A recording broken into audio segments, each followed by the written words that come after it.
Hi everyone, welcome back to another short story by Damon Runyon from his collection of short stories about New York in the 1930s and collected in a book called On Broadway. This next one is called Gentleman the King. On Tuesday evening, I always go to Bobby's Chop House to get myself a beef stew. Now the beef stews and Bobby's being very nourishing indeed and quite reasonable. In fact, the beef stews and Bobby's are considered a most fashionable dish by one and all on Broadway on Tuesday evenings. So on this Tuesday, I'm walking and talking about. I'm in Bobby's, wrapping myself around the beef stew and reading the race results in the journal.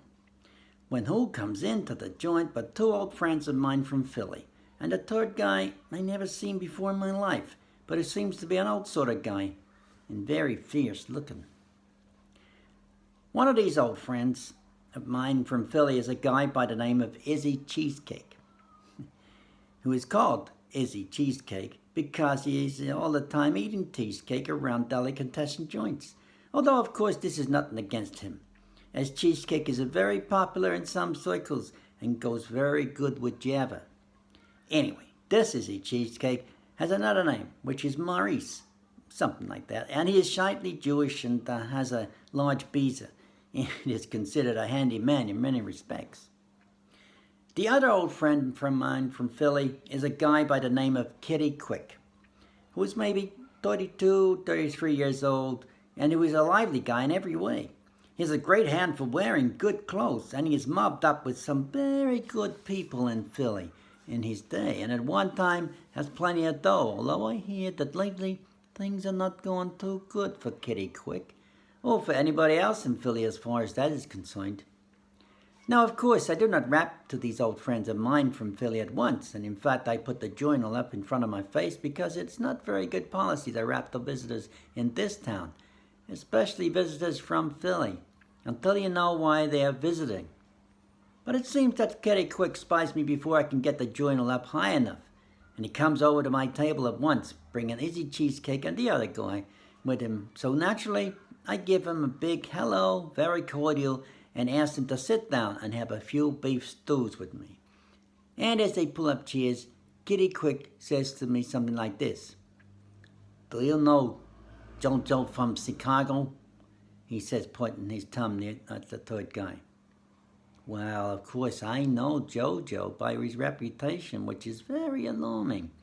But I never meet up with him before, and if it's left to me, I will never meet up with him at all, because Jojo is considered a very uncouth character, even in Chicago.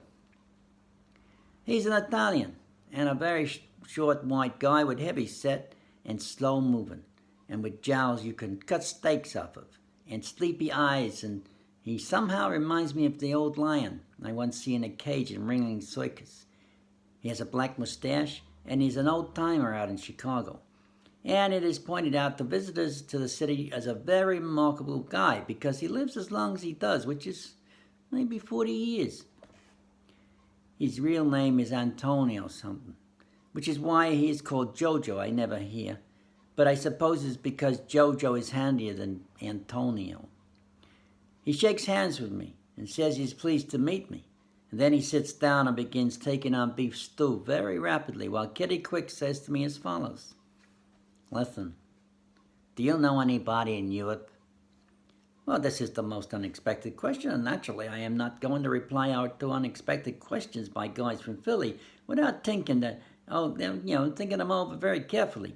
And so the game time I say to Kitty Quick, "Which Europe do you mean?" "Why," Kitty says, greatly surprised, "is there more than one Europe? I mean the big Europe on the Atlantic Ocean. That's the Europe to where we're going.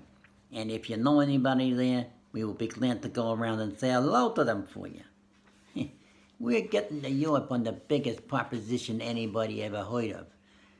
In fact, it is a proposition which will make us all rich. We're sailing tonight. Well, offhand, I cannot think of anybody I know in Europe.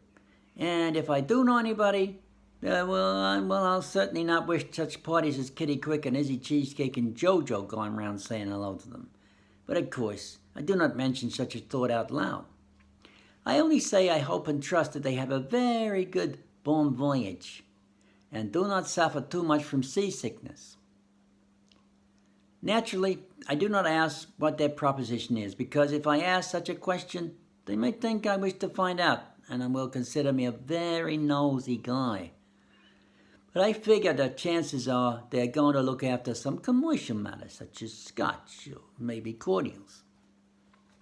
Anyway, Kitty Quick and Izzy Cheesecake and JoJo eat up quite a few beef stews and leave me to pay the check. And this is the last I see or hear of them for several months. Then one day I'm in Philly to see a prize fight, and I run into Kitty Quick on Broad Street, looking pretty much the same as usual, and I ask him how he comes out in Europe. "It is no good," Kitty says. "The trip is something of a bust. Although we see many interesting sights and have quite a few experiences, maybe you would like to hear why we go to Europe?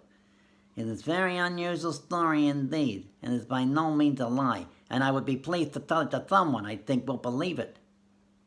So, we go into Walder's and sit down in a corner and order up a little jabber, and Kitty Quick tells me the story as follows. Now, we'll find out why they went to Europe and what it was all about tomorrow. Hope you enjoyed that one. If you do like it, nice thumbs up, be good. I'll see you soon. God bless. Bye-bye now.